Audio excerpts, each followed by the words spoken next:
What's going on, guys? I hope you're all having a great day today. So I wanted to go ahead and show you guys and teach you guys how to sell graded cards at a profit.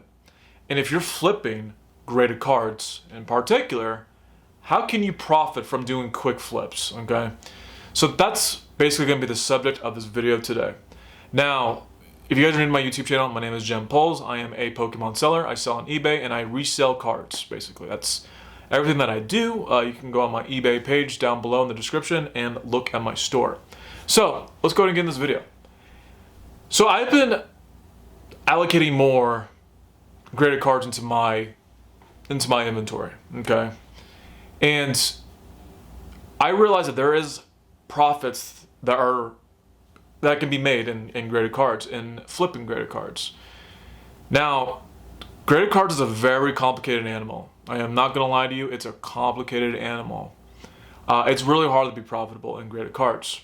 But I think I figured out a system because I've been experimenting and I've been using my own experiences to kind of draw my own conclusions, okay? So the wrong ways to do this, of how to flip graded cards and try to make a profit, the wrong ways that I see most often are people that are opening up packs, people that are opening booster boxes in cases. That's the fastest way to lose your money because more than often you're not gonna get the best card in the set, all right? And if you do, you're probably gonna be lucky, right? And if you do end up getting the best card in the set, well, you gotta look at the quality control, right? Is the quality well-centered? Is the card well-centered? Is it the surface clean? Is the edges clean? And if it's not, if it's like a PSA 9 potentially, then you're kind of screwed, right? You're out of money. And then the second thing that I think is probably stupid, in my opinion, to try to flip graded cards is when someone goes on TCG Player or someone goes on eBay and they're looking for the card that they actually want, right? They go and scroll and they find the card that they want and then they end up buying the card off of such and such seller, right? And the card's listed as near mint. Now, if you guys didn't know, near mint is not perfect. Near mint basically implies that this card may have a minor defect. Okay, it could be off-centered, it could have a little scuffing, the surface may have like a small scratch that is very faint, right? But it's not perfect, okay?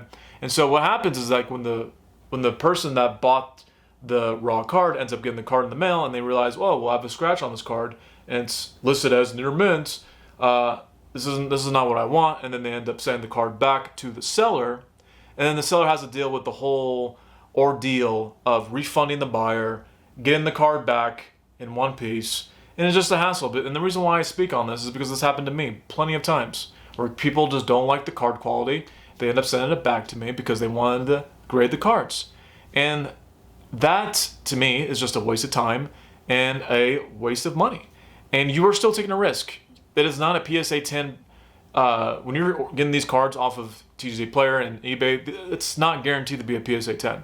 So don't do that, okay? The best thing you want to do, right, is you want to find the best deals, okay? If you guys are been on my channel for a while, I always tell you guys that you guys need to find people that have collections and be able to get those collections at a discount. 80%, 75% of the value of the collection, in my opinion. Those are good numbers to try to get a good deal.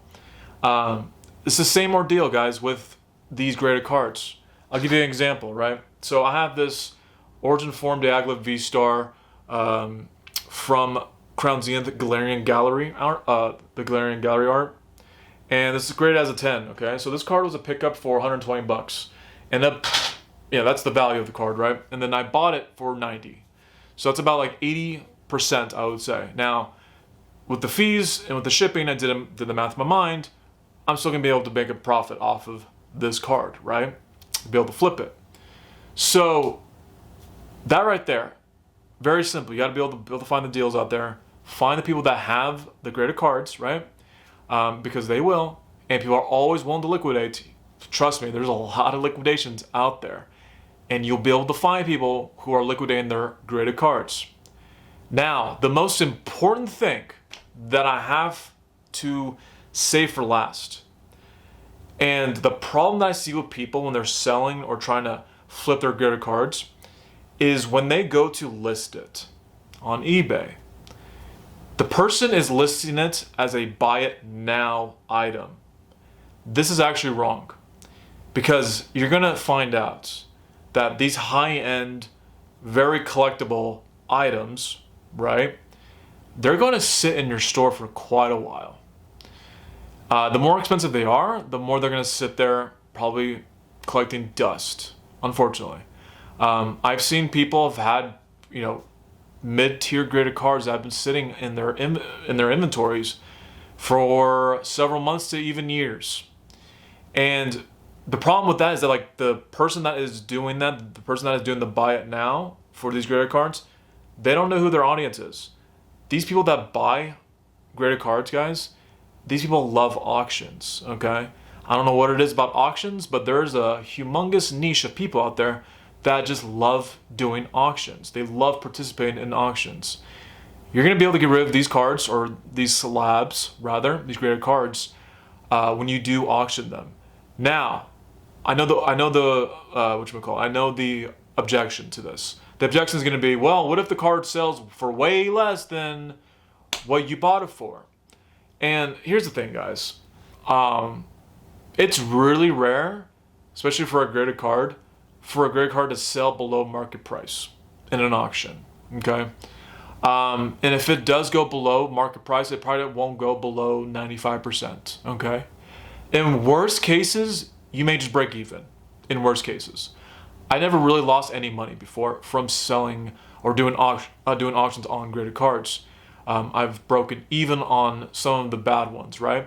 But most of the times I'm collecting a profit from the graded cards because I am doing an auction. And when you're doing auction, guys, people are gonna this stuff will build to move really quickly, okay? It's not gonna sit in your inventory for months or even years, okay? That's a really big one.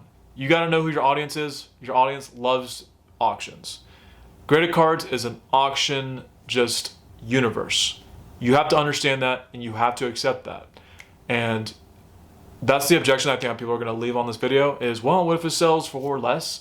And from my own experience, I have never sold a graded card below 95%. So through an auction. So anyways, guys, if you guys like today's video, I'm going to go ahead and just leave it there. If you have any questions, go ahead and leave them in the comment section below. And yeah, I hope you guys have a great rest of your week, and I will see you guys in the next video. Have a great night. Peace.